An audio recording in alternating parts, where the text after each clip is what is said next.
name is Kidega Moses. I am the Secretary for Labor and Works of the National Youth Council of Uganda. And today I have a simple responsibility, which is to moderate this conversation. Comrade Uweera Harmony, Comrade Daniel Okiror, Comrade Nakasingo Sandrah, and Comrade Onen Douglas, I welcome each and every one of you to this conversation and dialogue. And also anyone else who will be joining us in the audience, we welcome you and we hope that you have a great time in this particular conversation. I understand that you're all university, school, law students of the Ugandan Christian University. Let me tell you one very interesting fact about history, that in 1933, the debate union of Oxford University sat down, debated, and agreed that they will never fight for any leader. They will never fight for their country, for whatever the case it might be. And guess what? Adolf Hitler was listening, and he said that democracies were generally weak and people could easily be pressed and they could not retaliate. But guess what?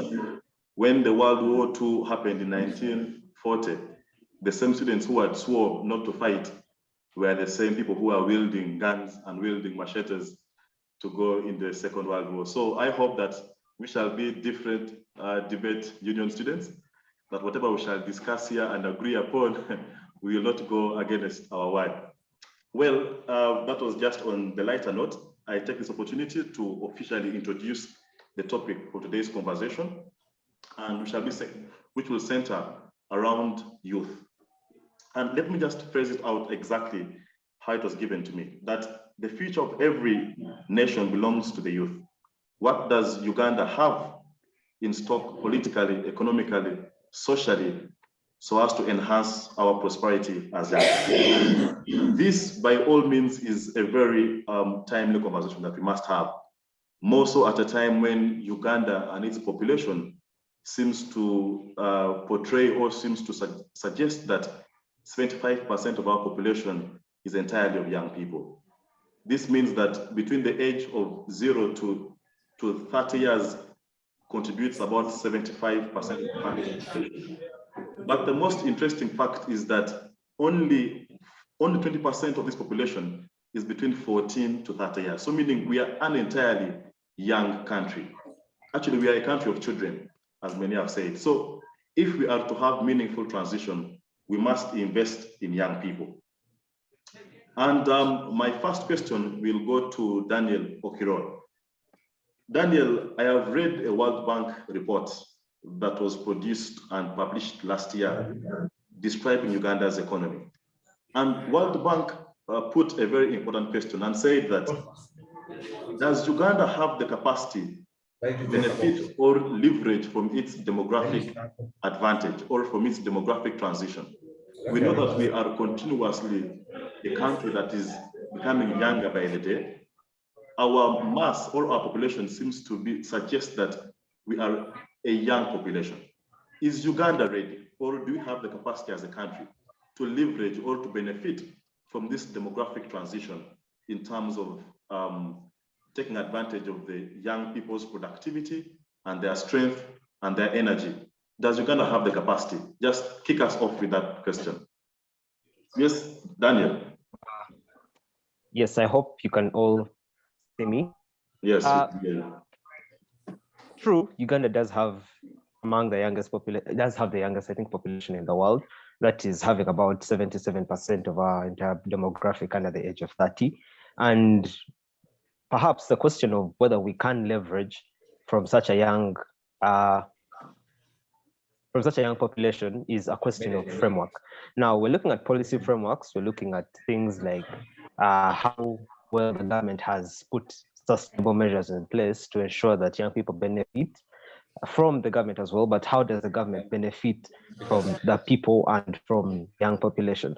The problem, I think, with the demographic and saying that Uganda has the youngest population, taking into account the fact that the majority of that population, about 60%, I think of that population is between the age of 20 and perhaps the age of 13. Now, that is alone in and of itself is a very big challenge, because there are people that are still in school. These are people that have not yet got out to pursue their careers.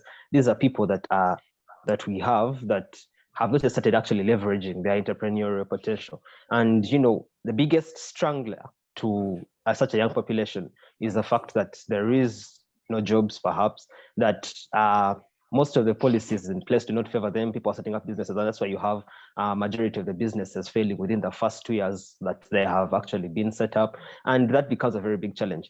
Now, for us to be able to, we do have the manpower, because such a young population provides a very good ground for taxes if it's properly harnessed, very good ground for manpower and for leveraging things like upcoming technologies, things like blockchain. These young people have a better understanding and are able to fit that into frameworks, into if they're given the space, they're able to fit that into the economy. And I think this would be a very, very good advantage, especially for a young country, a country that is struggling with its very low GDP, a country that is struggling with service provision. And I think this could be better, but we still have to be true to ourselves. I think we have to realize the fact that in as much as we have a God-given resource, ourselves, we do not have, we have worse. We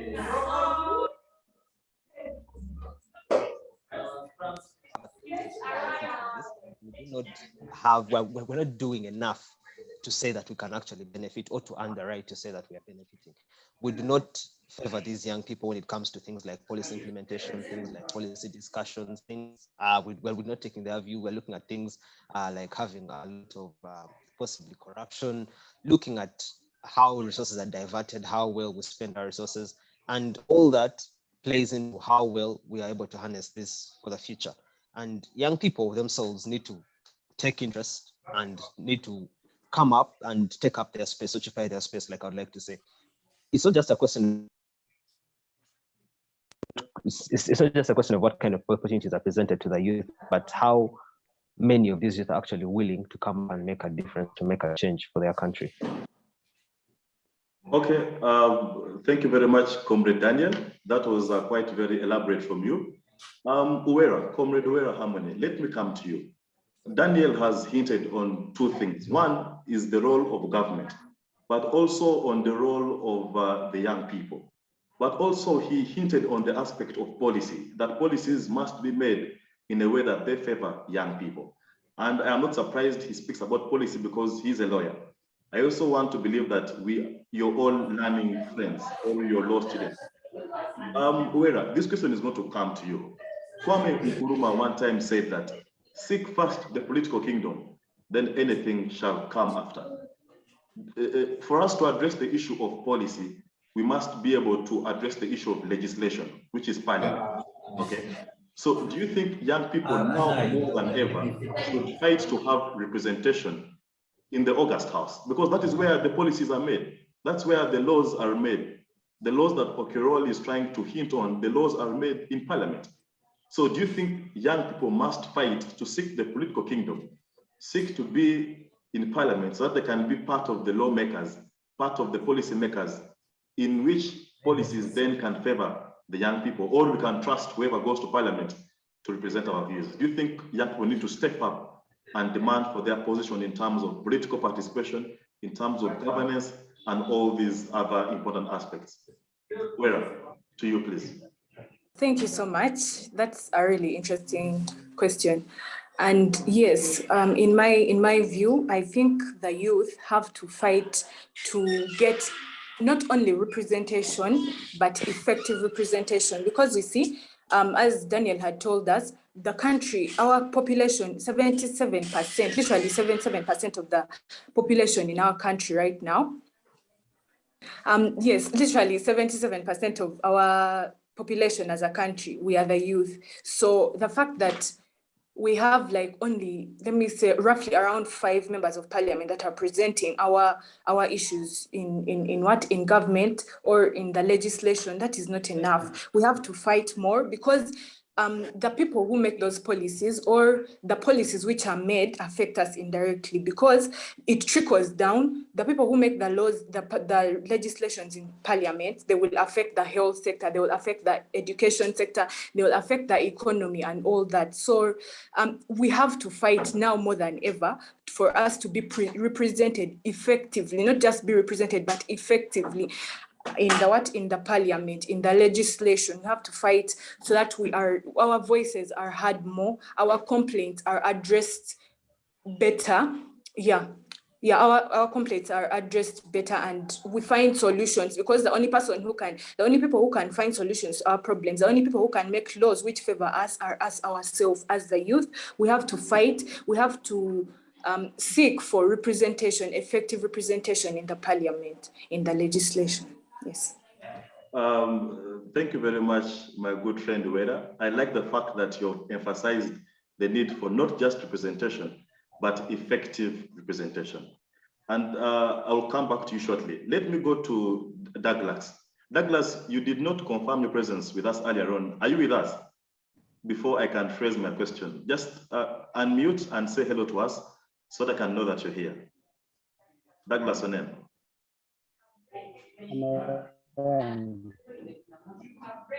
Yes. Hello.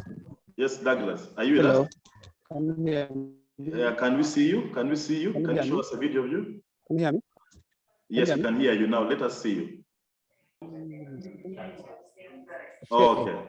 Perfect, perfect. Douglas, you're welcome. Good to have you.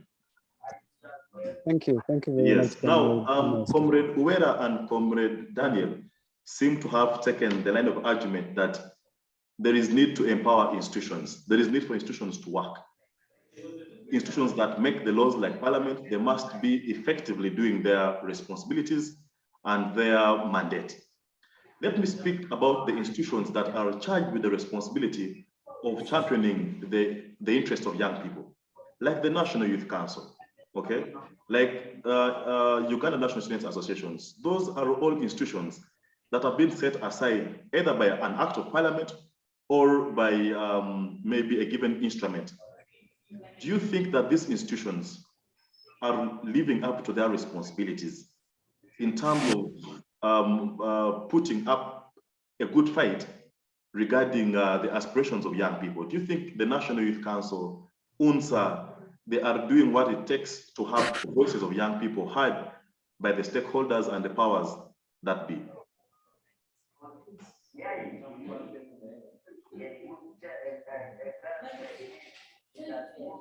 Yes, Douglas, did you hear that? Douglas, can you hear us? Hello? Douglas, say something? Okay, we seem to have lost Douglas. Let me go to Sandrah. Sandrah, are you there? Sure, I'm there. Perfect, Sandrah. So, Sandrah, let me just rephrase this question for you, okay? Our good friends Uweera and Daniel have put up a very good argument, and they seem to take the line of saying that institutions must be able to work, okay? For us to have effective policies, we must have institutions that are working and functioning.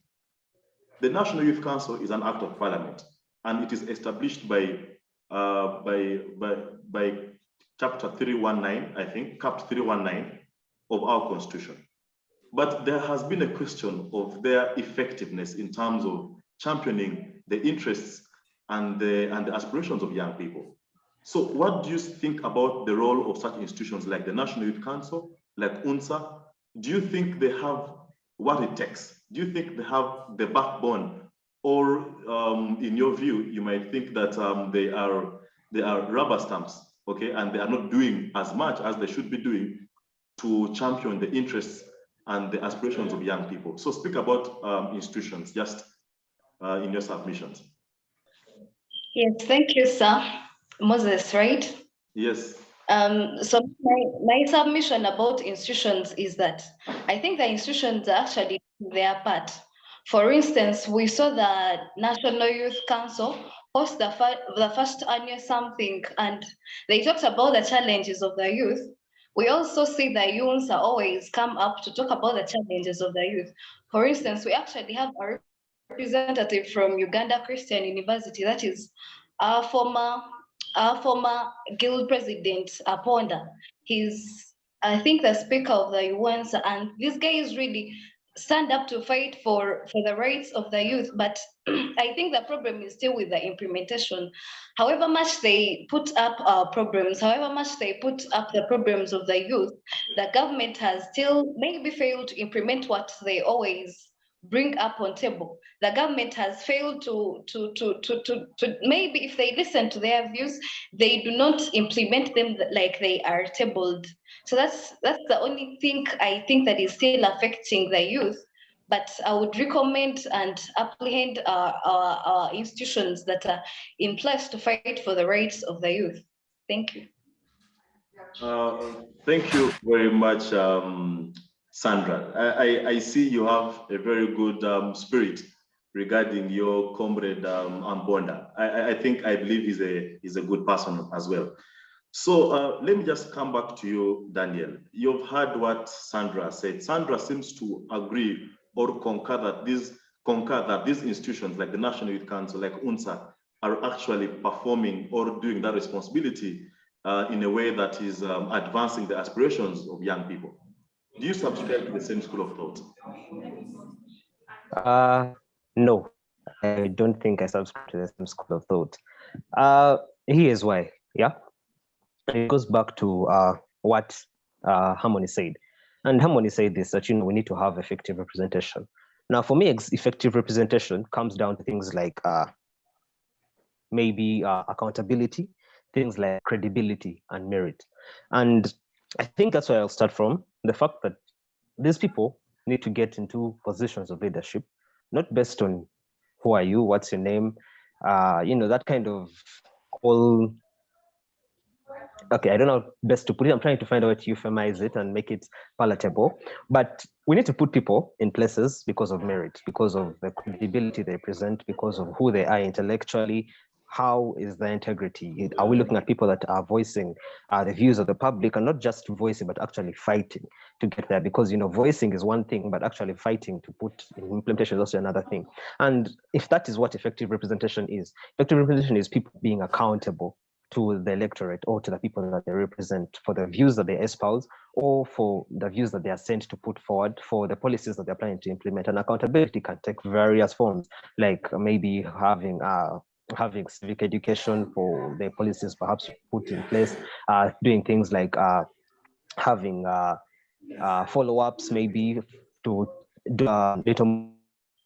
And I think the National Youth Council and maybe the Youth Parliament looking at UNSA, I think that's something I personally haven't yet seen to a great extent. And I would really like to see that, because it's not just a question of how much you say you're doing, but can we actually see something doing? Although I do understand at a point in time that they are strangled and these are bottlenecked institutions, because most of the things they discuss, most of the policies they advocate for are strangled, and strangled in such a way that in as much they are taken notice of, but never actually implemented.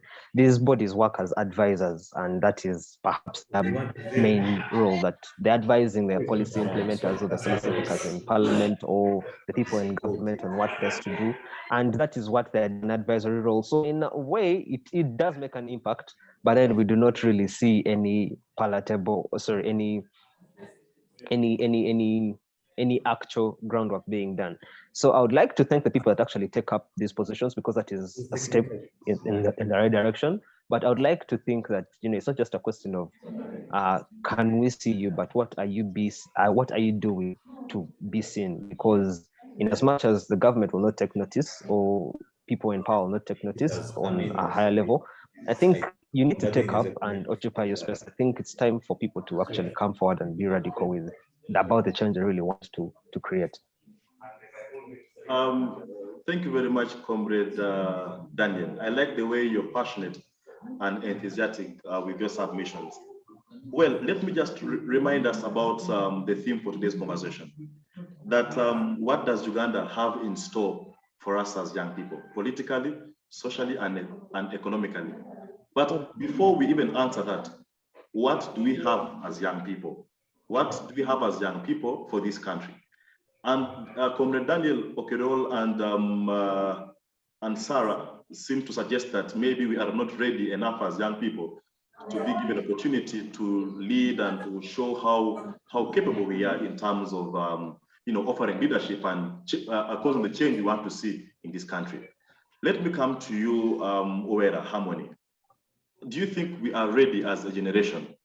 Because whereas we are asking ourselves what the government has to offer us or what this country has to offer us, what do we have to offer it is the first question. Because you know that to take, you must be able to give. You give so that you can be also given.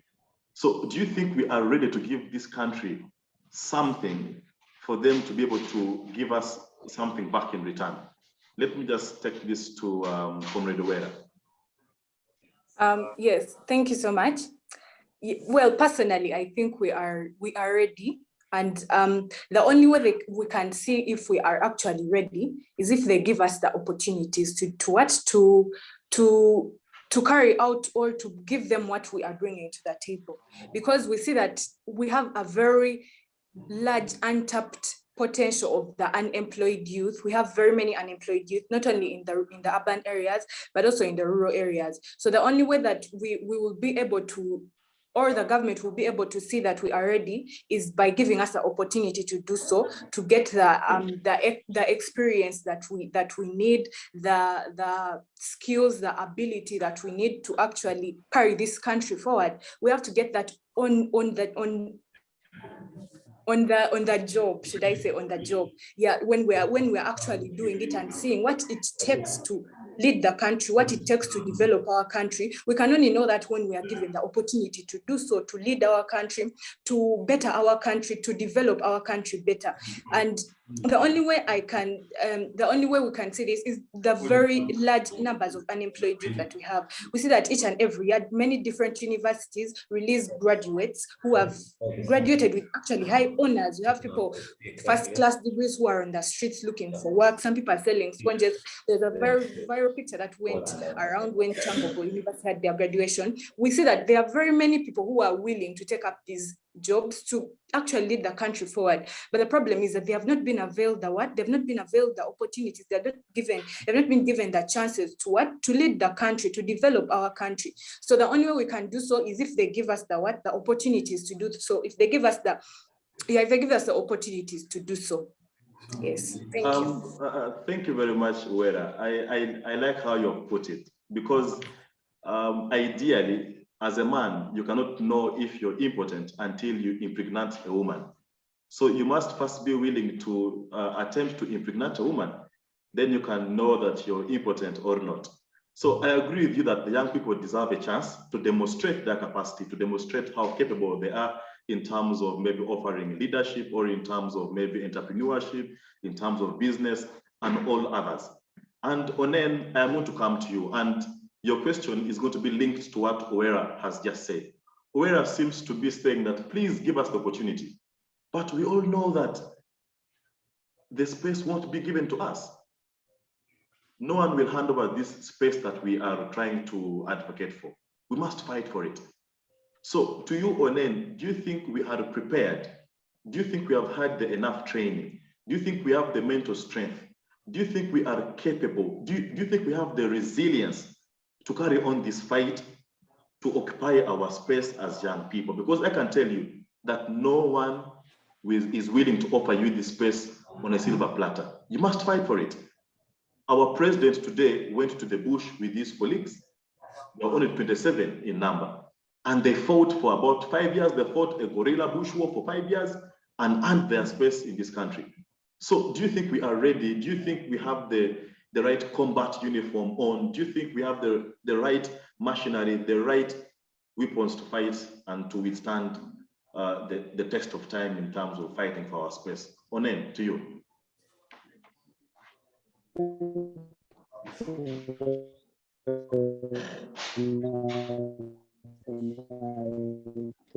Issues, but allow me to start by first dealing with people who do not know me. To begin with, I'm the youngest in the world. as proven Uganda Bureau of Statistics, Uganda is the third youngest African nation in Africa, actually, and now it's the idea that Uganda has the youngest population in the world. So we would say Uganda's population in Africa is the third youngest, and in the world, it could rank among the youngest. Allow me to start by clarifying that. And secondly, the question asked Harmony, whether do you think young people must fight to seek the political kingdom? Well, I do think, according to the national. Okay, it looks like we have lost Comrade Onen once again. I don't know if you guys are using the same network, because I want to assume that you're all students. But why is Comrade Onen's network becoming very difficult? Uweera, maybe for you, you're on the part of campus that has network. Anyhow, Sandrah, I am going to shift Onen's burden to you. You heard my question, okay? Do you think the young people, because Comrade Uweera seems to suggest that, please give us the chance to demonstrate that we can actually be good businessmen, we can actually be good leaders, we can actually be good parliamentarians, we can actually be good LC5s, we can participate in the social transformation of this country. And she seems to be begging, okay? She's using a begging tone, please. But we know that these spaces are not given to us on a silver platter. We must fight for them. So are we ready? Do we have our armory ready to fight this battle and to withstand the test of time in assuming our space as young people? Sandrah, up to you. Yes, thank you so much again.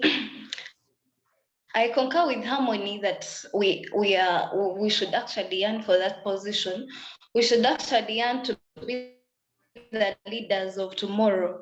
But I don't think we have the full armor as of now to really take on the politics or the economic growth of the country, because first of all, buried us through the education system we have, through the communities we grow up from. Okay, our country is in such a way that it is making us, the youth, be vulnerable to a point that we may actually not be the competent leaders of tomorrow. By here I mean that first of all, the education system of Uganda is in one way or another not fair to us to actually groom us into the future leaders of tomorrow. It has left out the subjects that we actually need to become the clear political leaders of tomorrow. So with such, I feel we are actually not so ready to take on the country. We've seen the Bobby Wines come on surface to want to bring all the people power, to want to show that as the youth we can actually participate in politics. But there are some people that still believe that however much they are becoming activists of change, they cannot take on the country to lead us to what we actually want our country to look like, because we feel they do not have the capability, they do not have the military tactics, they do not have the required equipment we need as a country for them to become the future leaders of tomorrow. Thank you. Okay, Sandrah, just stay there. Sandrah, let me just have you stay there. Sandrah, you say that we are leaders of tomorrow. Can you help us describe tomorrow? What is tomorrow? We still get confused about tomorrow, because we see the old folks tell us all the time, they are coming on the surface that put us into power and then you're the future leaders of tomorrow. But we see the 5 years erupts, they come back and tell us you're the future leaders of tomorrow. So the tomorrow they're always telling us is what we have failed to understand, because they'll keep pushing us after the 5 years, you're the future leaders of tomorrow, and we cannot really understand where our tomorrow lies, I would say. Yeah, thank you, Sandrah. I asked that question intentionally. Yes, I asked that question intentionally because we cannot continue to look at ourselves as leaders of tomorrow, because tomorrow never comes. By saying tomorrow, do you mean tomorrow morning? Do you mean tomorrow morning, or do you mean tomorrow of next month or tomorrow of next year? So tomorrow will never come. So we must begin to look at ourselves not as leaders of tomorrow, but as leaders of today. So I hope that moving forward, we can begin to address our minds to the fact that we are leaders of today and not of tomorrow. Okay, we are viongozi wa leo, not viongozi wa kesho. Yeah? Okay. Well, I see Comrade Onen is back. So Sandrah, thank you. I'll come back to you later on. You can unmute and take off your video. Thank you. So Onen, I see you're back. I will just not ask you another question, but rather give you a chance to complete what you were submitting earlier on. So just complete what you are submitting. I won't pile a second question to you. Okay, yes. I was saying that, I was still submitting that according to the National Youth Manifesto 2021 to 2026, says that big issues Uganda's youth are concerned about today are issues of employment and livelihood, entrepreneurship and creative expression, education and sports, effective representation, participation in governance, freedom of expression, association and assembly, to finance and access to justice. Now we see that we have bodies such as the National Youth Council, and we have youth representatives in parliament, which amount to 5. That alone, we have seen that there's a group.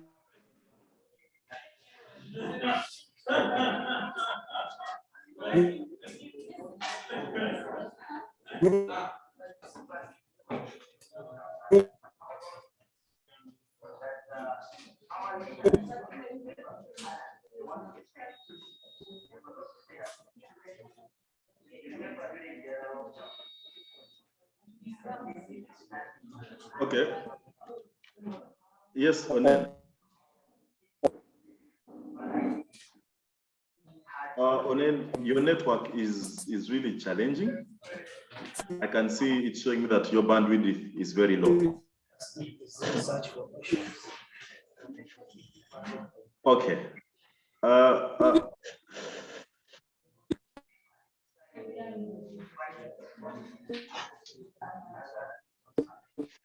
Okay. Onen, can you try to find better network?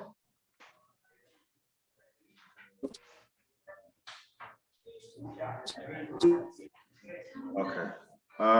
Onen.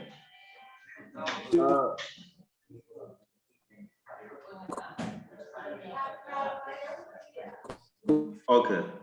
I think we have lost Onen. Onen's network is really poor. Let me come to you, Comrade Daniel Okiror. Okiror, this question is going to come to you. Onen, I'll come back to you shortly. Maybe as you try to secure yourself better network. Let me first go to Comrade Daniel. Daniel, Onen, even in his bad network, has seemed to suggest that the issue of unemployment, the issue of opportunities for young people is still lacking. Even the previous speaker, I think it was Sandrah, mentioned that we need opportunities in terms of jobs and in terms of employment opportunities, so we can be empowered. Okay, but Franklin Roosevelt, who was the 32nd president of the USA, one time said that we cannot continuously build the future for youth, but we must build the youth for the future. So we seem to have been a generation of job seekers and not job creators. So do you think we were built for the future, or they focused on building the future for us? And as you respond to that, respond to what Sandrah mentioned, the issue of the education system. Do you think the education system has played a role in terms of impeding our preparedness as young people for the future? And that is why today we are more of job seekers and not job creators. We are more of lamenters. Please give us jobs, please give us this. But we cannot create the jobs. We are not creative. So speak to two things. One, the education system, okay? But two, in terms of how prepared we are to be able to impact meaningful creativity for socio-economic transformation of this country. So, do you, Comrade Daniel? Okay. Thank you so much. I think it's right that we start from the issue of the education of the country, because you see, in very many ways, the quality of the education that the young people receive, that anybody receives generally, is a measure for our success in the future. And I would like to start by saying that I actually think, honestly, that we have not been focused on either building the future for the youth or building the youth for the future. I know that sounds very controversial, because then the question is, what have we been doing all this time with all the governments that have all been put in place, with all the policies that we have been trying to make? And I would like to say that, it does seem that way. It really seems that, with having new ministries coming up, with new constituencies coming up and all this, it would seem that you're building a future for the youth. But then when you come down to reality, with all the challenges that we are having, the corruption tendencies, the nepotism, the strangling of youth voices in character activism, all that on a cost-benefit analysis really doesn't pan out to see us preparing a future for the youth. On the other hand, even as we claim to be building the youth for the future through our education system, we're really not.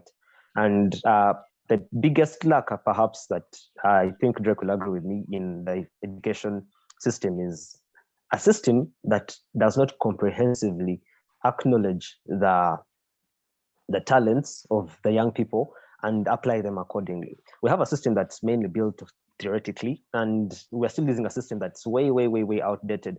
In the system that we have been using prior to this curriculum change, I think as of 2020 or 2019, prior to that, the system that we're using was basically the same system that was used in 1962. And in that short time, Britain itself has changed from whom we adapted the system, has actually changed its entire curriculum about 4, 6, 8 times. So you can see that all throughout the time they've kept changing, and we are not changing. Our education system is not changing to suit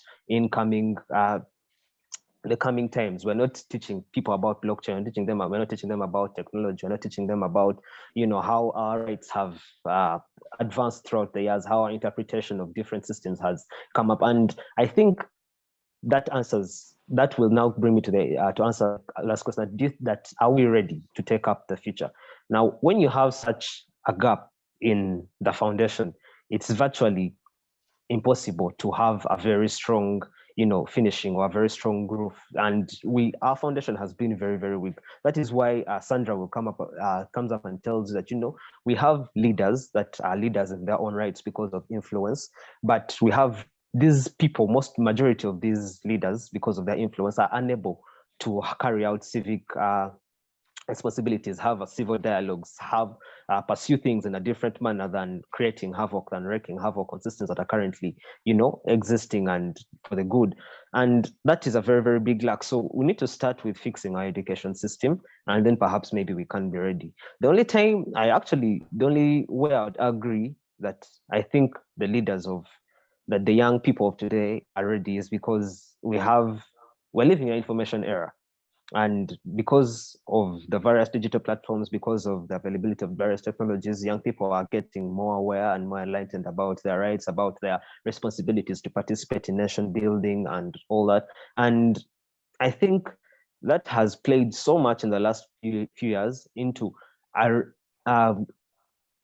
getting up a generation that is actually very, very aware, self-aware, and a generation that wants eagerly to impart positively on this nation. So I think we are ready. We do need the space, but I think we could do a lot better. Thank you very much, Daniel. That, I think, was very elaborate. Please. Sorry? I rejoined that. Oh, okay, yes. I rejoined the submission. Okay. Yeah, I wanted to talk about how the curriculum of the education of Uganda has actually tilted a little, whereby starting with the senior ones, I don't know, was it 2020 something? They're supposed to only go theory from morning up to lunchtime, and then go for practical training after then. That is how the curriculum had changed. But then the challenge is still with the implementation. That this was put in place, I doubt a lot of schools did not put it into practice. Thank you. Okay, thank you very much, Sandrah. That was a very good rejoinder and an additional. Can I just perhaps add on to summarize my submission? Okay, if possible? sure, no problem. Yes, Daniel. Yeah, okay.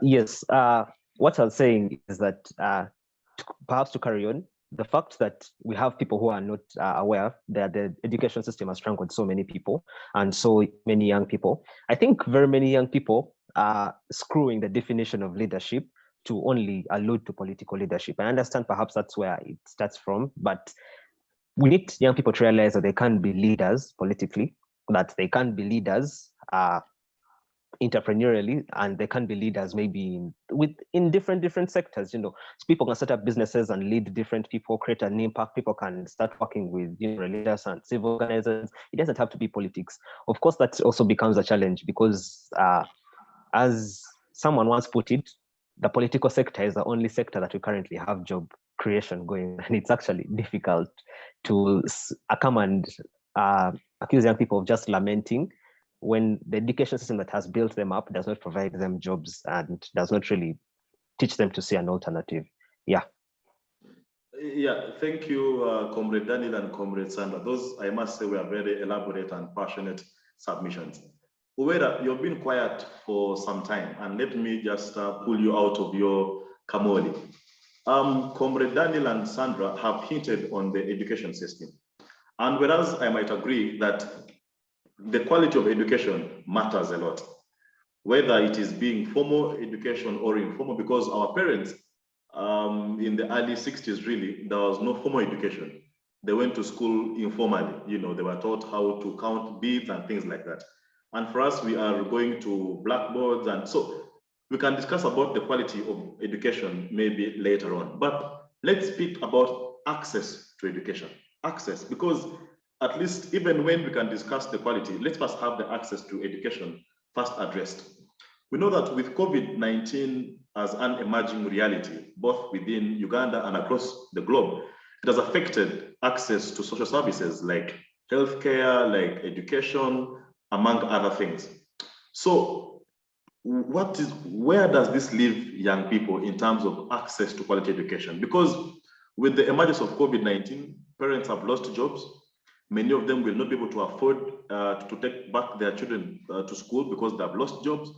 Some have given up totally because they found alternative measures of livelihood. So they've lost faith in the education system. So where does that leave us young people? And yet, Comrade Daniel and Comrade Sandrah seem to suggest that education is very important. But the current reality is that access to education is going to be affected. Where does that leave us young people? So Uweera, to you. Yes, thank you very much. I would like to first begin by going a little bit back to the discussion that Sandrah and Daniel were having. Well, in my opinion, I think the aspect that has been crippled a lot or mainly by our education system is the creativity and innovation of our students. Because you get to see that even our parents, when you're going to school, you go from primary, they tell you you have to become a lawyer, you have to become a doctor, those jobs which are perceived as prestigious or as six-figure making jobs or something like that. And they shun that the different ideas, like, let me say, someone can build an empire in carpentry, someone can build an empire in the emerging businesses that we have, like Bitcoin, like the cyber sector, like astro something to deal with going up like out in space. The moon. So yes, when it comes to the point of access to education, yeah, it's really challenging, and the fact that we cannot access quality education, leave alone the urban centers, we have to look at the rural areas. Today I was listening to news in the morning, and there was a news bulletin that was saying that many girls have gotten married below the age of 18, have gotten married during these 2 years of lockdown. And you see that is because we do not have access to quality education. We see schools in urban centers have been going on like business usual. We have the schools like the Kampala Academy, all those prestigious schools that we see. They have been carrying on at like business is usual. But we look at the rural areas, people in Chanamukaka, people in Rakai, they cannot access this education. That leaves them at a very, very big disadvantage. And the fact that we cannot access this quality education, or even education at the bare minimum, it puts us at a very great disadvantage as a country, as the youth of the country who are the future or something like that. Yes.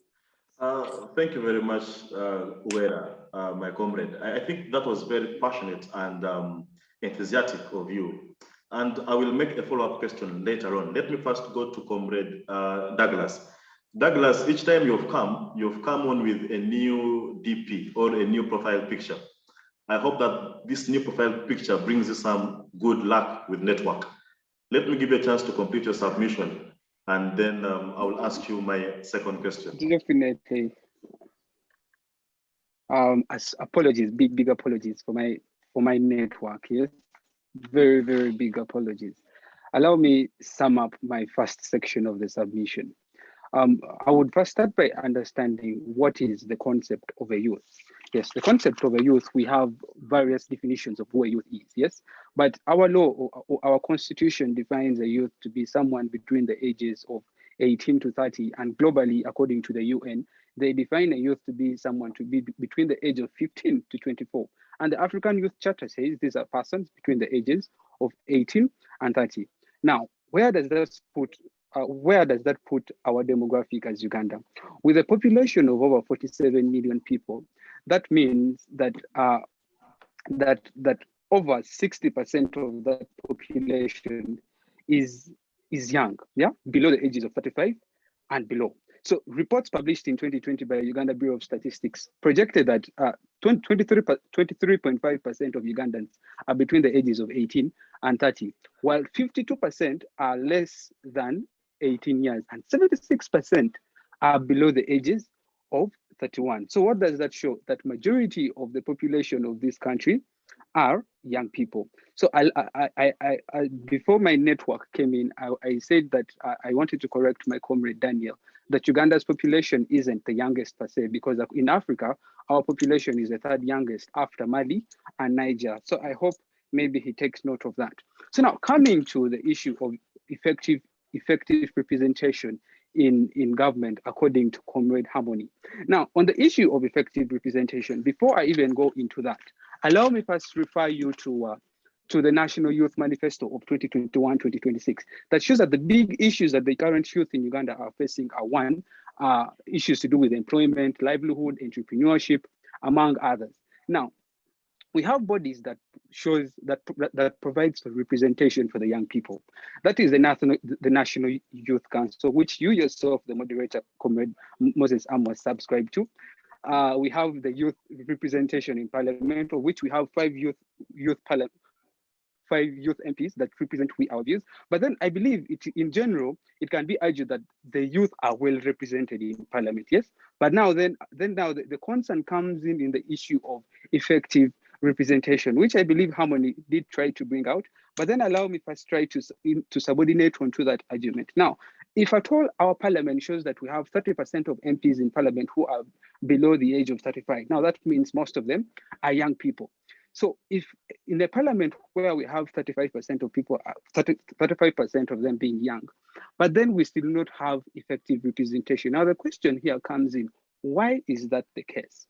Now, another concept will come in that we have a cabinet that the average age of the people in cabinet is 65. Now, a cabinet that consists of ministers, as we know in Uganda that for there to be, something to take place in Uganda, obviously cabinet has to be in position to make decisions. Now, a cabinet that the average age of the cabinet members is 65, where does that put us, the youth? We believe we are in positions we are in positions of representation, but we are not in position of influence that we should be as young people. We are in positions that they claim, yes, these are your positions. Now, those are just positions to represent that we young people are there, but they are not positions of influence. Now, the question that you asked me, are we prepared? Are we young people prepared to take on the mantle? I believe with a majority of the population that stays in rural areas, a very few of the youth population are in urban areas, it puts us at a huge risk that we are not yet prepared. And assure me, let me tell you so. Now, this is why I say we are not prepared. If most of the young people live in rural areas, yes, if most of the young people live in rural areas of which they do not have such opportunities and platforms like me and you access today, me, you, Daniel, Harmony, and Sandrah have access to these platforms. Now that people in rural areas who do not have access to these platforms, now these platforms offer us with mentorship, which is social upbringing, not only but also politically, it shapes our thinking to submitting today. Now, I believe now that is a process of engaging us into proper line of seeing our nation into prosperity. But the question is, how many more people have these opportunities that some of us have? Because now to narrow down to the question of numbers, if only a few people have the mantle if only a few people have the capacity to have access to these to the opportunities, that then tells you that we as Uganda, we are still far back from the on the issue of preparedness. And then lastly, on the issue of education, access to education, we are a few days from people reporting back to school. Now, a few days people reporting back to school, we see news that schools have hiked prices. Now, what does that mean? In a country that has been ravaged with COVID-19, with the poor as it is already, now imagine how many more poor people have emerged from COVID-19. We are already a poor nation. Now that means we are already seeing birth of more poor people because people's businesses are shattered. Now, if people's businesses are shattered, and these are the businesses that help fund the schools that the children are supposed to go to. So that means that majority of parents will not have the capacity to effectively pay their children into school because they do not have the funds to pay them into school. The president in his speech mentioned that, okay, yes, we have UPE that was put in effect in 2007, but UPE and USE was meant to be free. But do we see that these government institutions are actually offering free services that they claim they should be? Definitely not. You have to pay for something. Even in a village, you find school fees of 20,000 is an issue. Does that answer the question of accessibility? No. For you in town, you may argue that 20,000 is cheap, but for someone down there in the village of Amolata may not be in position to pull the 20,000. So there is a huge inequality gap, and there's a huge there's a huge problem we as a nation that we have at stake. So on the issue of accessibility of education, as a right in the Constitution in Article 30, I reckon that as it's one that is going to be effectively infringed coming 10th of January onwards. Thank you very much. Thank you, Comrade Onen. I must say that this new profile picture came with so much good luck in terms of network. And also, I must say that you've done us justice in terms of reoccurring the statistics and reminding us of the numbers. So I thank you for that. But my question now is going to go to Comrade Uweera. Uweera, our good friend Onen has put out all the statistics clear for us. But also one statistic I want to remind us of is that in the 2021 general election, among the 16 million voters that were registered, 11 million of these were young people. So this meant that young people constituted about 78% of the 2021 general elections voter register. But at the same time, we saw old or maybe fairly old citizens being elected into positions of maybe local government or MPs. Even our president, you know, he is a fairly old man. So does it mean that young people ignored their civic duty to elect fellow young people? Because if we are arguing in the line of our representation must come from our own, nothing for us without us. So if we are to argue in that line to say that For us to have effective representation in parliament, we must push more young people in that parliament. For us to be able to have effective representation, maybe at cabinet level, we must stock the parliament with young people so that the head of state has no option but to pick from these parliamentarians who are young people. But I will tell you that so many young people lost their elective positions. Young people who were competent offered themselves to lead, but the young people who formed majority of the voter register did not vote for them. They offered to vote for the old guard because of so many reasons. I don't know why, but I would assume because of things like monetary value, because some of them were bribed, some were given money. And here we are lamenting at the same time. Do you think young people, having formed majority of the voter register, overlooked their civic duty in regard to empowering a generation that desires to achieve so much politically, socially, and economically? Do you think in the next coming general election, we should do better in terms of electing our own young people? So to you, Uweera Harmony. Yes, thank you so much. Well, in my opinion, I think the youth or the youth, generally, they ignored their civic duty, not in empowering their fellow youth or anything, but they ignored their civic duty. Why is this so? We see that the voter, despite the fact that they made majority of the registry, we see that the voter turn-up was really low. It was really low compared to the votes that were actually cast, or the people who went ahead to go to the polls and elect. Why was this happening? We saw all the irregularities that happened, the ballot boxes and equipment being delivered late, meaning the time that people had to actually cast their votes was reduced. We see that even in this COVID, many people were scared to go out to actually carry out their mandate to vote their leaders. People were scared because of COVID. They feared getting COVID. They feared the curfew that came along with it and all the brutality that was happening. We see even how some of the presidential candidates, the way they were treated. This really demoralized many youth to be like, at the end of the day, why would I go out to carry out my duty when I know? Okay, I'm not speaking for myself, just a disclaimer. When I know that the votes are going to, or the elections are going to come out in this way. So in my opinion, they generally disregarded it because they felt that even if they carried out this civic duty, even if they went ahead and carried out this mandate, it wouldn't make a change. It wouldn't make a change in the leadership or in empowering their fellow youth and to go and represent them in parliament. Yeah, that's my opinion.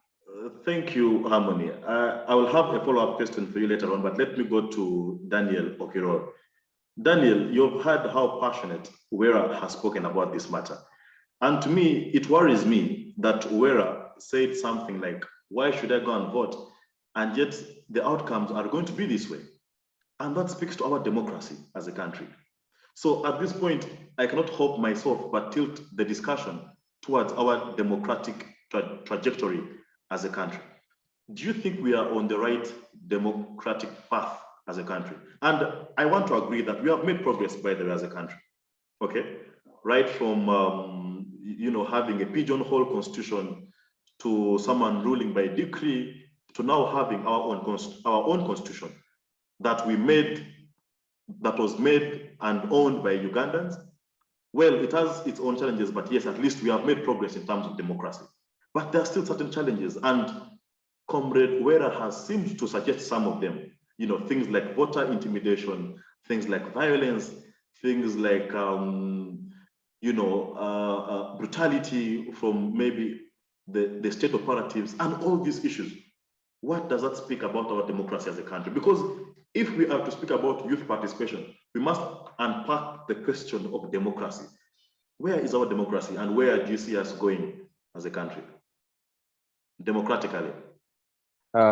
Yes, I think personally, the trajectory of our democracy as a country is doomed. I don't want to be a prophet of doom, but if we don't change the way things are being done, if we don't change the way we view things, I don't think things are going to get any better, honestly. And yeah, we have come a long way from having a page of constitution in 1966 and, having a main ruling by decree in 1976 and having the 1995 constitution, and to me, it seems like honestly, the only democratic progress we have made is having a constitution as a document, because the constitution in practice has been utterly disregarded. You've seen that all throughout the constitutional amendments in 2000 that came prior in 2016, that came even in 2006. And to me, the constitution of today would be virtually unrecognizable from the one that we had in 1995. And I think it is very clear that the constitution that we have does not necessarily represent the views of the people, because let me just use the scenario that Harmony gave for the election, and she pointed out the fact that there was a very low voter turnout. Now, to be logically fallacious for us to assume that the reason people did not turn out to vote is because they're uninterested in partaking in politics and partaking in elections, and that young people generally just do not care about, the politics of the country.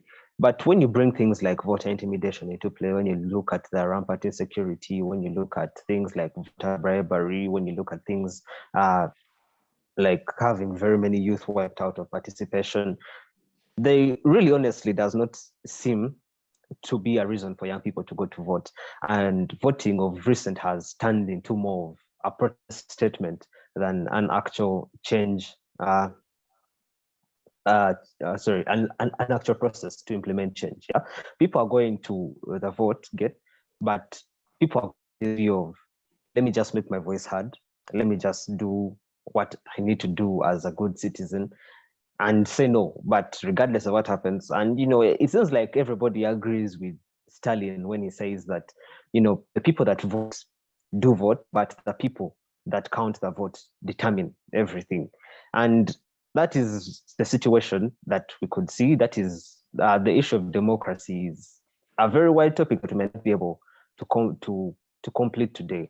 But looking at trajectory of events, even the most recent events with Free Kakwenza hashtag trending on Twitter right now, looking at the Nakasingo by-elections, the LC5 by-elections, it is difficult for one to assume that we have a running and functional democracy in Uganda.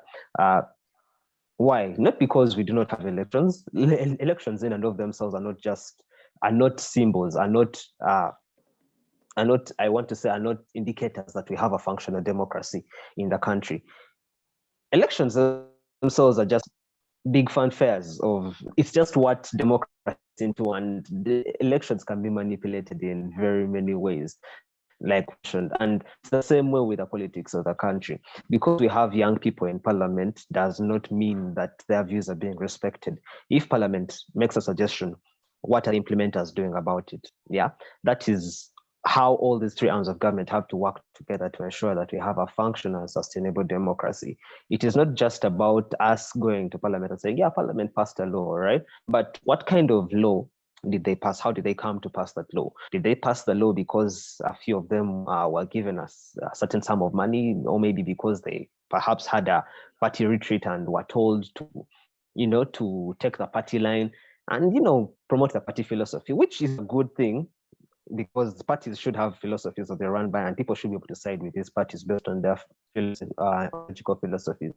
But we have a situation where the party is inseparable from the government, where you cannot distinguish between the party and the state. It becomes very strangling to our democracy. So I think, first and foremost, honestly, we should acknowledge the fact, we should actually open our eyes. And even those of us who are afraid to speak up, we're afraid to speak up because of certain factors, like I was saying, the Free Kakwenza hashtag trending on Twitter right now is a very good example of why people are scared to come up, because you can be incarcerated. You're hearing about the bail provision wanting to be scrapped out, and that in and of itself, first of all, diminishes one of the key fundamentals of the judiciary, the assumption of innocence. And where you have a situation where people are guilty before they are proven innocent, then there's really a hard line to toe when you want to speak up. So I think we need to realize, wake up and smell the coffee burning and take action. And of course, it's difficult to tell the layman or the common man to take action when almost everything is in the control of somebody else. And by virtue of the control of the state being in the hands of someone that does not bear the same interests that young people have or that we, the electorate, have, then it becomes very difficult for us to take change seriously. I want to thank you, Comrade Daniel and Comrade Uweera, for those very elaborate submissions. Let me just give my own piece as well regarding democracy. I have read from a scholar of political science called Kenneth Waltz. Kenneth Waltz will tell you that democracy is not only about electocracy. It's not only about going to elections every 5 years, but it's about respecting the will of the people. It's about giving people the freedom to organize, and the freedom to press, respect for human rights, accountability and all those things. So I have to agree with you guys that democracy cannot only be about us going every 5 years to elect our leaders, but it's an entire process of transparency, of accountability, of respect for human rights, respect for rule of law, and above all, the will of the people being respected. The people must choose their leaders, okay? Because anyone who holds public office holds it in representation or in favor of the people or on behalf of the people. So the will of the people must be paramount and it should never be compromised. And that is why Chapter 1 of our Constitution, speaks about power belonging to the people. So I agree with that school of thought, but let me just speak on to Sandrah. Sandrah, you've heard what Comrade Daniel and Comrade Harmony have said, and they seem to have lost hopes in terms of our democracy as a country. And they seem to suggest that our democracy is continuously shrinking, the civic space is continuously shrinking. And I think partially, I think that democracy needs to be, it must be strengthened. What is your own view, Sandrah?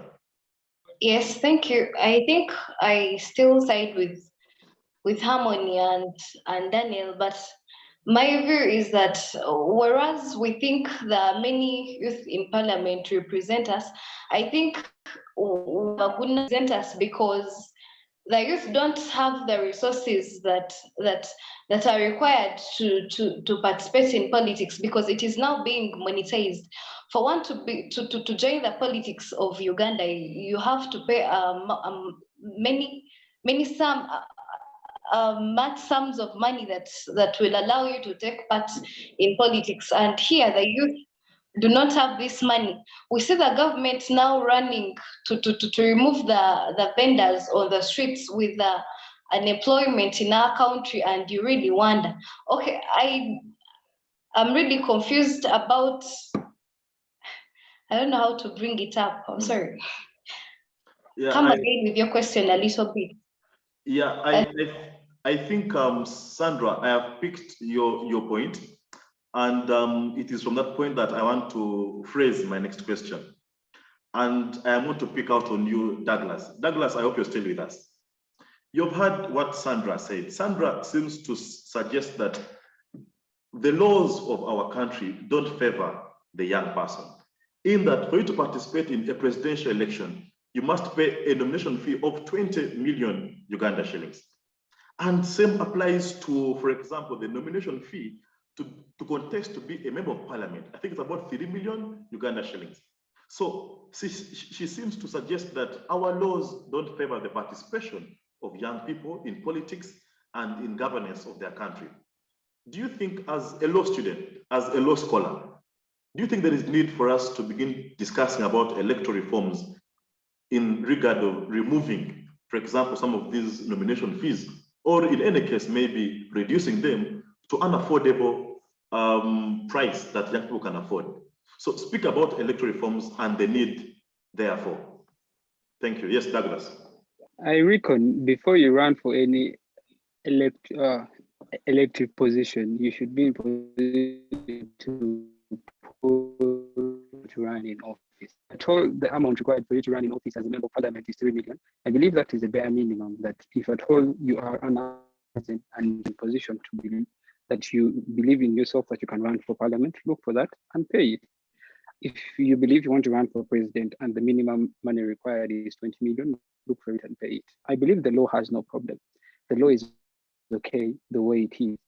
But on your question, all right, as a nation, are we on the right path in lines of democracy? I would love to start by picking an example of the United States of America. United States of America is, I would say, far by large, maybe closest to a real democracy. Yeah, the closest example to a democracy that I can provide. Now, our history, even provided in the 1995 Constitution's preamble, suggests that our history has been one of turmoil, has been one of tyranny and oppression, which I believe is by and large true. From the period of 1957, when political parties were forming, to 1962, when elections happened. Remember when the first elections in Uganda happened? They had to hold another election the previous year. So I wouldn't want to go into the constitutional history of our country, but we can see that what is happening then is still happening now. In 1966, overtaking of the 1966 pigeonhole constitution seemed not to suggest a debate for the constitution. Yes, he brought it, it was passed, sent into the pigeonhole of the members of parliament. Now, what do we see today? Today we may not see similar events what happened then, but we see a constitution whereby we see military individuals entering into the precincts of parliament. Now, that alone shows you how dead or how doomed our constitution is, our constitutionalism as a nation is. If our history is still happening to date, have we made strides? I reckon every time we make a step, we go 5 steps backwards. Yes, you mentioned that democracy should be the will of the people. If the will of the people suggests that they want a particular leader, but then they go because democracy suggests that it's majority. Abraham Lincoln said it's a vote of the people, by the people, and with the people. So if the people come in and vote for the person they want, but later on we see a different result, is that the will of the people, or democracy becomes a rule by the powerful? So I leave that as a matter of contention and debate that we as a nation still have to ponder about, because we have democracy goes way beyond election. Democracy, layman, would say respect to our human rights. If our human rights are not respected as it was supposed to be respected, Article 20 of our Constitution provides for that fundamental human rights of this nation is one that is supposed to be protected by the state and taken by the state. So if the state isn't protecting the rights of its citizens, but rather depriving them of their rights, are we then living in a democracy, or we are living or we are living in a so-called democracy that is just a shadow of what a democracy is? So as a young person, it leaves me, or as a constitutional law student, it leaves me pondering on various issues, because the doctrines we study in law school under constitutional law, you come out in the real world and you see a complete different way of things, the way things are done. So it makes you wonder whether we as a nation are moving in the right path, or we are moving, each time we take a step, we take 5 steps backwards. Simple example. A certain university held election, and we saw photos of 2 students carrying ballot boxes and running with it. Who the hell does that? If an institution like a university is supposed to uphold and instill in us simple things like how elections should be held, but then we see things happening otherwise. So young people do not do things because they know, but you look at someone who is older than you and follow into their footsteps. If what elders are portraying to us is one that is corrupted, is one that doesn't really portray a real line of democracy, the young people will definitely take on that. So the examples that the elders might be showing to the young people, it makes my heart bleed when I say the Uganda we are heading to is one that is going to be very, very black. So I'm sorry to say so, but as a democracy, no, we are not. We may have we may have symbols, we may have the instruments of democracy, but in actual sense, we do not have a democracy. Thank you. Thank you very much. Hello. Yes, is that? I would like. Yes, Harmony. I would like to chime in a little. Okay. Well, I totally disagree with my friend Drake, because when you say that if you want to run for the post of MP, if you want to run for the post of president, you have to pay the money. It means you've left these positions to only people who have the financial ability to do so. What happens to a person, a teacher who feels they have the ability to become a member of parliament and represent their people in their district, but they do not have the money to do so? What happens to them? It means that we do not actually have that democracy that we are claiming. So these frameworks, the legal frameworks, especially in terms of the monetary fee for nomination, they should really be revised, reduced, or actually done away with. Because if you're putting certain amounts of money to be paid, 20 million, that is how we see even corruption coming in. People go to parliament and they're like, because I paid 3 million, I have to now first pay myself back what I spent or what I gave to be what's nominated to run for this post. That's how we see vices like corruption coming in. People embezzle funds so that they can compensate what they actually use to get to that position that they are in. Yes. Allow me. Yes, thank you very Comrade much. Moses. Yes. Allow me yes, respond to Harmony. Mm. In school, when they say that if you want to run for office, you should have a bare minimum CGPA of 3.0. Do the people who have a CGPA of 2.59 be in position to run? Definitely not. The reason as to why they put a bare minimum of a CGPA of 3.0 in schools is to let only those who they believe have the mental capacity and to both books and see. The reason as to why, if they stand for the office of member of parliament, the minimum you have to pay is 3 million. That is to put in place a limit to prevent very many people from running. If Harmony, let's say, they are to put an amount of 100,000, how many people shall we have running for nomination forms? Don't you think we shall have almost the whole village running to pick nomination forms? Definitely yes. So I understand your plea, but some things are put in place to just help the situation from going from bad to worse. At the moment, the situation is bad, I agree, but let us keep it there where as bad as it is, prevent it from going to worse. Thank you. Well, thank you, Douglas, and thank you, Comrade Uweera. Well, Comrade Uweera, you preempted my question before I could ask it. So let me just phrase it to Comrade Daniel. Comrade Daniel, you've heard Onen. Onen has no kind words. He's saying that our laws are okay. Okay, if the EC is saying you have to pay 20 million to run for president or 3 million to run for member of parliament, go ahead and pay it. Whether you're a young person or you have a job, they put you at the same pendulum with someone who has been working for maybe 10, 20 years. Do you agree with what Onen is saying?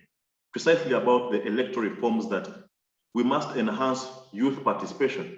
And one way to do that is by dealing away with some of these caps that are there and are limiting youth participation in terms of maybe electoral democracy or in terms of youth involvement in these electoral processes. So what is your view? Do you agree with Onen, or do you want to side with what Uweera is saying? Because Uweera is saying, no, I mean, look here, if we are to have meaningful participation of young people, we must be able to remove the bars that limit them from participating. So let me just get your opinion, then I'll also get Sandrah's opinion on that. So to you, Daniel. Okay, one, we need to realize that there are then barriers, yes, to youth participation in politics and elections. And that on the whole generally disfavors the whole political participation spectrum and, the politics of a country.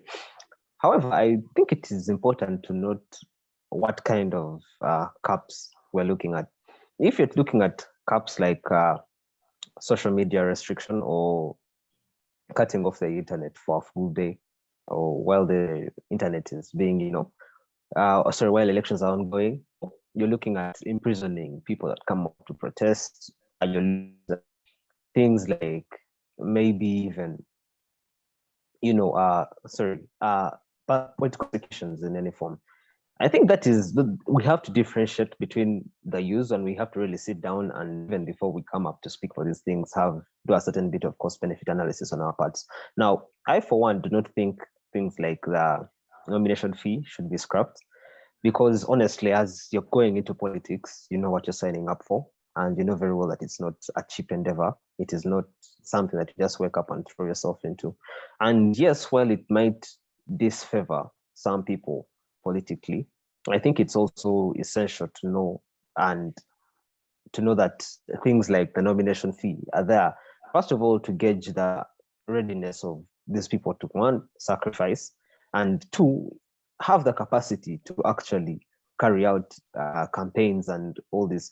And this is what we're doing our nomination fees. That means generally everybody can come up, and the cacophony of nominations that will be there, or voices shouting for nominations, will really not be something that we can handle. So I think some bottlenecks have to be maintained.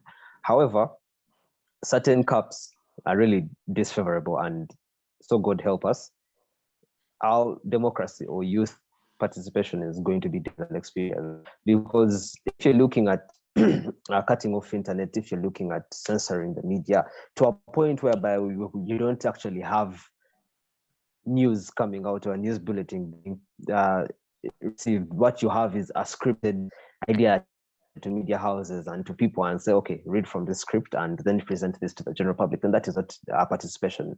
That people require information to be able to make informed decisions, to make informed choices. And this information is what drives us, and to some level also drives accountability on the parts of the political actors. And this is very essential. If you look at political persecution, if you're looking at using COVID, the lockdown, the SOPs as a scapegoat for implementation of some of measures where you are beating up people, where you're looking up people and torturing them and not releasing them for days. If you have situations where people are released on bail and you're arresting them and taking them back into jail, it doesn't really make sense when you come up with your political participation and you argue and say that we have a democracy in Uganda. That does not exist, because just like Drake has said, what we have is a skeleton. What we have is the ghost of what it used to be, of what it should be. And these are things that we should tackle. We should do a cost benefit analysis on all of these caps, yeah. But like I say, there are those that are evidently for the bad. And it seems like we're in marriage with this government, or in marriage with Uganda, for the worse and not for the good. Because all these things are happening right before our eyes, and there's literally nothing. There's a quote, I forget who said it, but it goes like this, and it says, political power grows out of the barrel of a gun. I think it was Mao or somebody that says it from. Anyway, but political power does grow out of the barrel of a gun. And at this point in time, we're actually just saying that the law is an opinion with what? With a gun at the back of it all. And this is not a democracy, but something that is inclusive, not just for the youth, but for the vulnerable, for people, the disfavored groups, like minorities, like the people with disabilities. This is disfavorable for them, because if people have information, people cannot effectively move to vote, if people cannot come up, raise their voices without fear of being incarcerated, then yes, thank you, Daniel, and thank you, Douglas, earlier on. Let me come to you, Sandrah. Sandrah, the two gents here seem to insist that it is okay that young people should be able to meet up some of these electoral conditions, like being able to pay the 3 million Uganda shillings as nomination fee before they can participate to be member of parliament, or even paying the 20 million for them to participate if they want to run for president. And they're saying that that is okay. And Comrade Daniel has made quite a persuasive argument. And he says that committing yourself to pay this fee could be a sign of your willingness to sacrifice and your willingness to be a duty bearer to your people. Let me just pick your opinion on this. Do you side with the two gents, or you will go with what Uweera is saying, that no, let us scrap off some of these electoral regulations so we can have more young people participating? Or we go with what our comrades here are saying, that no, let this yardstick be there and we sieve the men from the boys. What is your opinion? Sandrah? Hello. Yes, Sandrah. Can you hear me? Yes, we can. Yeah. For me, my point here is I will not side with any of them, but okay, I'll on a larger extent side with Harmony. And I think this they raise and maybe they ask from the youth, because it is just a lot of money imposed on the youth. We cannot see the youth that university for president. We cannot see them afford that amount of money without going into to get the money from non-government organizations, to get the money from other places. And by that we feel if they go to the non-government organizations to even get support from the outside countries, we feel they would still call upon the people from outside countries to implement for them the policies in our country, because there will be strings attached on supporting them. So me, I think they should just revise their policies and minimize on the amount of money they ask from them, because it is actually a lot of money. And the youth that have not gone into working a lot, like those old folks that have worked for 30 years, that have their money actually, they cannot compete with the youth. So with leaving this amount of money, we shall not see the youth coming up to go for positions like presidents, even when they are capable to go for them. Thank you. Yes, thank you very much, Sandrah. You've at least tried to balance the boat. Yes, I can see Daniel and Douglas, your hands are up. Let me give you a chance to respond, beginning with Douglas. Yes, Douglas. Yes, Douglas, your hand is up. You can speak. Okay, Douglas is not ready. Daniel, your hand is up. You can speak. Yes, thank you.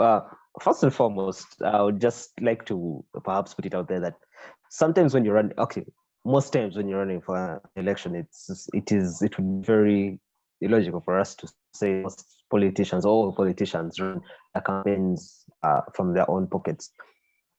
Paying this 3 million doesn't necessarily have to come out of your bank account. I would prefer that it did, as a person, that it did come out of your bank account, but it doesn't necessarily have to come out of your bank account.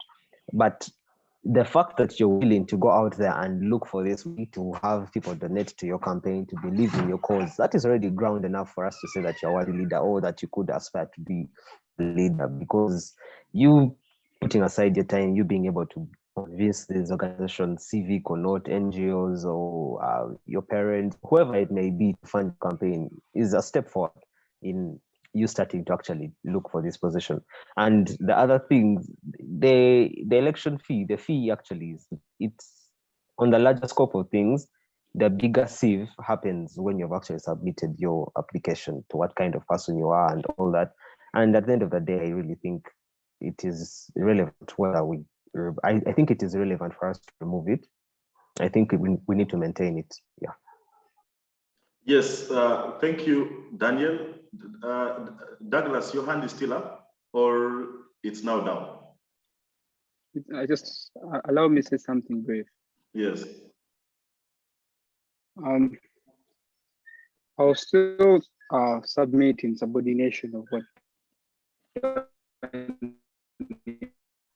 as we see, I will still say in schools, in our universities, if you want to run for any elective position, the electoral committee fee of it.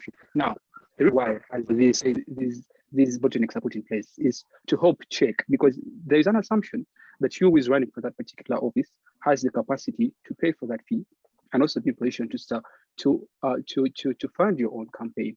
Simple example: there is also an issue of people coming in to support you. Obama, in his book, The Promised Land, he gives us a very wide spectrum of how his campaign ran, his presidential campaign. It wasn't from his pockets that he that he funded his campaign, but rather it was from the support and the hope from the people. So it doesn't primarily have to be from your own pockets. People can come in and support. If you're the people's choice and people want you, then definitely they will pitch in and help you. Thank you. Thank you very much, Comrade Daniel and Comrade Douglas. You seem to be very intentional in terms of persuading this House to buy into your argument. And what I pick out from your submissions is that, you know, politics has many descriptions, okay? And as a leader, the political description that to me caught my attention was that politics is about solving the problems of the people. So as a leader, they elect you to find solutions to their problems. And along the way, you might need to be persuasive. You might need to step up your lobbying skills and your resource mobilization skills. So, and that is why I want to agree partially with the two of you when you say that perhaps the campaign is only building you for the task ahead. You know, it is opening your mind to how best do you lobby resources, how best do you mobilize resources. So that tomorrow when you're a leader and you're sitting in that office, you will know how to mobilize resources to build this health center, to build this maybe road network and, you know, social services amongst other things. But let me just give Uweera Harmony a chance. If she has a rebuttal to what you've said, then we can move on to our next phase of discussion. So Uweera, you've heard the two gentlemen. They're very intentional in terms of persuading this House that yes, there is need to have bottlenecks. There is need for us to have, you know, yardsticks for us to sieve, you know, leaders, but also they seem to suggest that some of these yardsticks enable us to be more prepared leaders. Let me give you one more chance to, you know, make your final argument regarding your position. Then we can move on to the next point of discussion. Yes, Uweera, I can see your one. Okay, thank you. Well, I get their point and I see their view. But in my opinion, I think that's where the affirmative action comes in, because you see that the Constitution provides for affirmative action for marginalized groups, and we see that the youth in Uganda are actually a marginalized group. So that's where I would bring in the affirmative action to at least reduce the money, not totally do away with it, but reduce when it comes to the youth. When it comes to the youth who want to participate, who want to be a part of the politics of the country, of the elections, because we see, yes, the soliciting of funds and all that will help you. It will groom you for the leadership. But remember, this money, it's leading you into the campaign, not the actual campaign. It's leading you into the campaign. So if we bring this affirmative action and help these youth reduce the amount of money that is needed, the nomination fee that is needed for them to later on go into the campaign and all that, that can help them and give them a fair playing ground with people who have money, and even losing 3 million, it doesn't cost them a thing. They don't feel the pain at all, or even a pinch or anything. Yes. Thank you. Fair enough. Fair enough. So at least now I can say that it has been a balanced argument. Well, we are moving towards the end of this particular dialogue, and I want to thank you all for being a very good panel. Well, at this point, I want to pick your economic mind, okay? I am a student of economics. I don't know if some of you here are, but let me just have you give us your opinion about the economy. The president addressed the country last week or this week, and the economy seems to have hopes of reopening, both fully, or we can say maybe close to fully reopening. We know that young people were affected with the lockdown. Most of the small, medium enterprises that closed were being run by young people. When it comes to education, the people who are largely affected are the young people. We all know that Nelson Mandela one time said that the only weapon that you can use to change the world is through education. But let's put education aside. Let's discuss the economy. The young people who now have a hope of reorganizing themselves, of getting back their feet in terms of economic advantage. Do you think young people have a chance to reclaim their economic space, even with the hardships that COVID-19 presented? Do you think government needs to step in more and provide young people or young-centered small, medium enterprises with an affirmative action, like our friend Uweera was saying, that government should come up and say that, okay, for example, the UDB, we are putting aside a youth fund, and any young person who can religiously present or prove that they run a small medium enterprise that is facing challenges with capital can have access to that capital. What way do you think as a country we should take so that the young people who are in the economic field can be empowered and they can take part of the economic advantages and prowess of this country?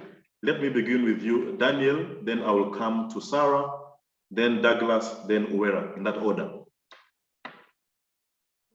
Yes, I think true. It would be lovely if the government was able to put aside some recovery package for the youth and say that perhaps, you know, the youth that are able to show us how good they have, what kind of structures they have in place to ensure that they recover from the pandemic. That would really be a lovely idea. Of course, whether this money would actually reach the youth is also another question, but that's a question for another day. Yeah, the youth really need this money because, let's be honest, our ideologies or our politics does not run on fumes, it does not run on water. Money is a tool, money is a means to an end. It provides us the capacity to make economic decisions, and that in itself provides us perhaps the liberty and the freedom to pursue different recovery programs, whether it's in policy, whether it's in implementation of businesses. And I think that is key to the survival of the youth, especially youth that, you know, these are young businesses, like I'd like to say. These are very young businesses. These are businesses that need our support. These are businesses that have not been well pandemic in some aspect. And for the youth that have been engaging in businesses and school at the same time, to a point during this lockdown or during the pandemic, school has become the side hustle. And it is important for us to have policy frameworks that are in place. Maybe we could look at tax subsidizations. We could look at incubation centers, incubation hubs. We could look at different investment and pitching opportunities for the youth. And this is something that I think would be key to the recovery of the economy and economic recovery of the youth in the near future, because businesses have been done bad in the lockdown, except being able to leverage the internet. I think that's also something that the government has to look into, how well businesses can leverage the internet and the growing online base for them to be able to make a lot more money. And that is something young entrepreneurs, I think, should also take into consideration. Yes, Comrade Sandrah, you've heard what Comrade Daniel has put across, and he has hinted on the aspect of us opening up the digital economy. You know, why should Facebook still be closed up to now? Okay, and yet we know that many of our young people run their businesses online. Why should there be a 12% tax on data? So as you give us your economic analysis, if you could hint into the digital economy, we would be very grateful. So on to you, Sandrah. Yes, thank you. Talking about the digital economy, surely during the lockdown, we were supposed, okay, the business that worked so well was the online businesses. That is, people opted for e-learning, e-business, but with the high taxes on, we saw them trying to scrap off the OTT. Yes, they scrapped it off, but then put a high tax on data.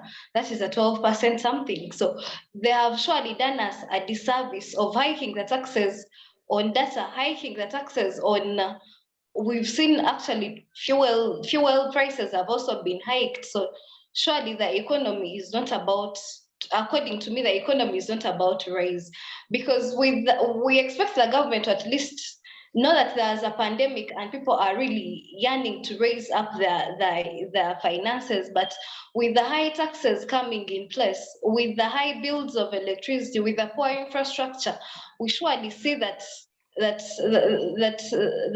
we surely see that our economy is going to keep shrinking to whatever point we cannot understand. And then we saw the government come up with policies like Emyoga and Tandikwa, publish involvement or something, and we don't know if these things are actually going to help. We see the government going to donate some billions of money so that it can help the youth and maybe the targeted groups like the vulnerable, okay, the other vulnerable groups of people, but we don't know if the government is actually going to implement such policies, because we've come up with good policies, but implementation has always failed us. So talking about the cyber, talking about supposed to keep the technology on is still going to fail with the high taxes in place. So maybe if the government would actually come up and scrap off their taxes, or maybe make the taxes cheaper and fair for all of us, we would expect our economy to raise as they have planned to open up. Thank you. Yes, thank you very much. Let me hear from Douglas. Douglas, you've heard what Sandrah said. She has very little hope on whether our economy will recover, more so for our young people. She says, I mean, the infrastructure is still dilapidated, it is still wanting. I mean, oh, why is the digital economy still closed? Do you have some hope from your perspective? That first and foremost by saying that, yes, it's true that our economy has been greatly affected. And there might be small and say there's a huge shred of hope that I would hope for. But let's just start by saying what has happened this last 2 years. These last 2 years, we have seen a boom of online businesses. We have seen a great improvement in sales. Even Vodafone in South Africa on Sunday was saying that they have hit a whole time high since 19 began. So we are seeing that COVID-19 has also something that businesses have been positioned to thrive. Now, coming to the Ugandan perspective, we as the young people or young people that are in business, there might be very minimal hope, or there might be hope. I don't know which to say, because with our country, there is a lot that is. Sandrah made mention of government programs that are economically empowered. But what has happened with all these programs? We have seen that all these programs have been infested with corruption, red tape, among others. If over 1.9 billion shillings was embezzled in Masaka, that was meant to help the youth in Masaka, it was embezzled by the officials who created fake accounts. Do you think one would therefore argue that even though the government comes up with relief funds for the youth, people in those positions will still go ahead and corrupt these monies? Yes, we can, on paper, it can sound good. It may sound so hope relieving for the people who are opting to receive these funds. But in actual sense, when it comes to the ground, when it comes to the implementation, the people that are actually supposed to receive these reliefs do not go ahead and receive them. So this alone puts our youth in a situation that they are filled with disappointment, they are hopeless, and we see a lot of resentment towards the government because the youth feel like the government do not even care about them. Yes, the government may put the youth in their best programs possible, but if in the process of delivering those programs to the young people, factors such as service delivery, then there is no hope. I have no kind word. Okay, thank you, Comrade Onen. Let me hear finally from Harmony. Harmony, yes, what do you think about the economy? With the current reopening, of course, the night economy is now going to be working. Our young people who were working as waitresses in these bars, as bouncers, as DJs, as video vixens, are now going to go back into their sources of livelihood. Is there some area of hope for us as young people? I mean, public transport will now fully open and things like that. So, Uweera, finally from you. Yes. Well, in my opinion, I think there is hope. However little it may be, however small it may be, it's there. But in my opinion, I think we have to tap into the untapped sectors. Like we could do more of the digital. First of all, they should open Facebook, because you see that even people in villages, people who cannot afford to be on Instagram, to use the different social media platforms, they can at least access Facebook. And it is a really major platform that businesses use. That's one thing they should first do. First open up Facebook, and then we should also tap into businesses which have really boomed in this lockdown. Things like delivery services, delivery services, online teaching. Make it more effective, should I say. That is how it will help to boom or to grow our economy. They could also help to these different businesses, the small and medium business enterprises, help them acquire training to flourish their businesses, to tap into markets that they didn't know were there, the untapped markets that are there, that they are unaware of. Get them into conferences, get them into training sessions and all that will help them to reach the full potential of what their businesses can be, instead of just giving them handouts that at the end of the day will be done and no change will be made, no difference will be made. Yes. Yeah, thank you very much. Clearly, our time is fast spent. I want to thank you all for being a very good panel. So I'll give all of you a chance to make your conclusive remarks. But still, let me pose to you the same question that we started with. The future of every country belongs to its youth or to its young people. Is this a rhetoric or it is a reality? So I will take all of you in just a minute or two, give us your parting shots, and I mean your last words, but also, is this question a reality or it is a rhetoric? So let me begin with Daniel. I'll come to Sandrah, Douglas, then to Uweera. Give us your parting shots, your closing remarks, and also answer that question. Is it a rhetoric or a reality? On to you, Daniel, in 1 or 2 minutes. Yes, of course. Personally, believe it's not just empty words and promises, but reality. How that plays out in our given country, in our given space, is a question for us. Of course, it's a question for us to answer, and it doesn't just end at having wonderful discussions. Like, this isn't just having informative dialogue. It's not just ask to debate in parliament, in a given space, implementation on the part of people that legislate this policy on us, the youth, the people, the direct recipients of these policies, the people that are actually affected. Of course, calling for accountability, calling for a evaluation of these policies to actually cement, like the last question that we ended with, the path to economic recovery post-COVID-19 for the youth, for their businesses. And again, that is not just a question of, like Harmony has put it, just a question of giving handouts to the youth or to the affected business. So that's a question of doing assessment, doing monitoring and evaluation, what methods are in place to ensure the continuity and sustainability of these handouts. And in the same way, what measures are put in place to ensure sustainability of the policy continue happening. I'm actually impressed. It was a good things like the electronic bill in 2019 actually came out and were implemented, and those are things to keep seeing. It is something that we need to keep, that needs to keep happening. We need to have spaces like this for the mantle upon themselves to engage in such spaces, to actually take part in a social recovery, the political recovery. Thank you.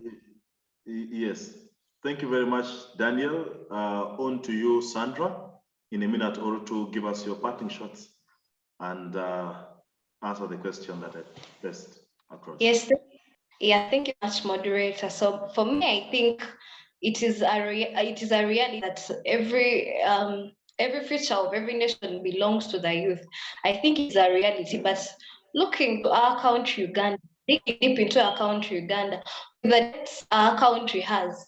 People always make fun that we shall one day be bought and taken for Squid Game because of the many debts we has. So me, I feel the future belongs to us, yes, but we are about to find a written future that it shall actually take us time to back to life.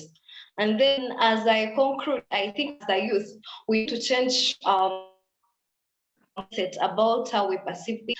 We need to change our mindsets. If we already know our country maybe failed us, or how we know that our country has tried so much, it has tried its level best, we still see it is at some point not working the way. I think we just need to change our minds and fight for the best. Like we just can hope for the best and make sure we change our mindset on how we work. We just work so hard.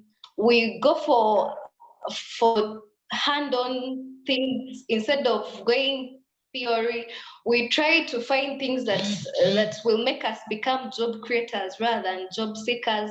And then, yeah, we can actually still mentor the young people that we are above. We can still mentor them. We credit the youth that are actually, for example, the musicians, the Ekenzos, the Azawis. Those guys are actually motivating the young future. And maybe if we can all be models to the people who are below us, we can get a good generation.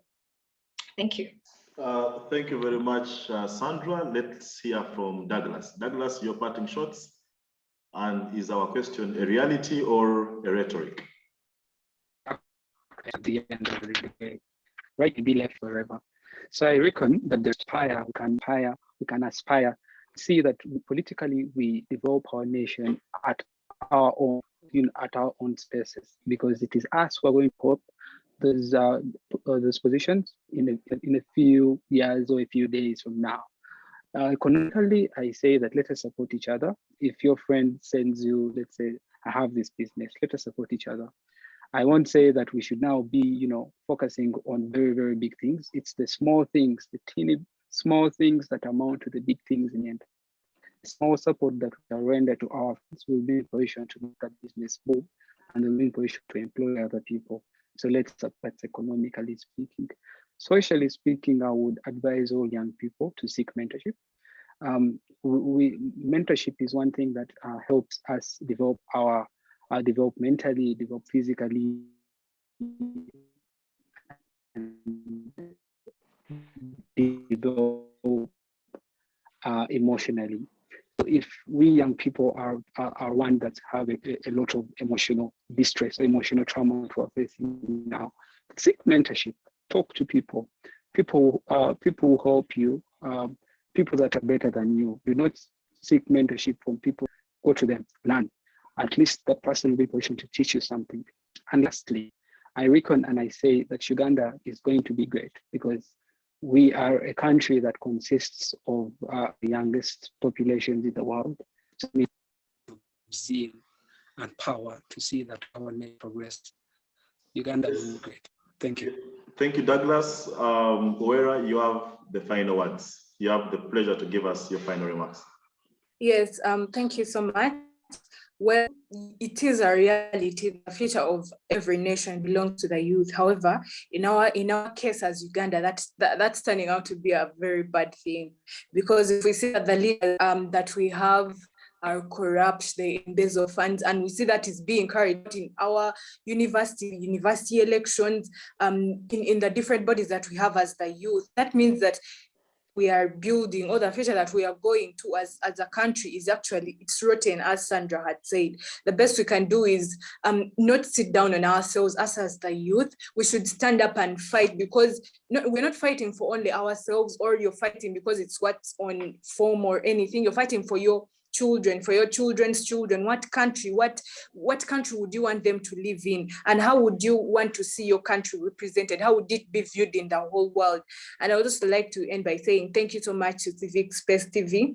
Thank you for this opportunity. It has been a life-changing opportunity to voice out our opinions, our minds, to speak our minds, which is something that rarely happens in our country. Yes, thank you so much. Yes, finally, it is for me. To our viewers, thank you very much for joining us in this particular edition of the Interschool Debate. To our Uganda Christian University panelists and debaters, Comrade Uweera, Comrade Onen, Comrade Sandrah, and Comrade Daniel, thank you very much for joining us. You've been an amazing panel. To our viewers, same time, same day, next week, join us on the Civic Space TV, precisely on the Inter-School Debate Forum. Thank you very much. Until next week, have a happy new year. It has been Kidega Moses hosting this show. Thank you. See you next week. Bye-bye.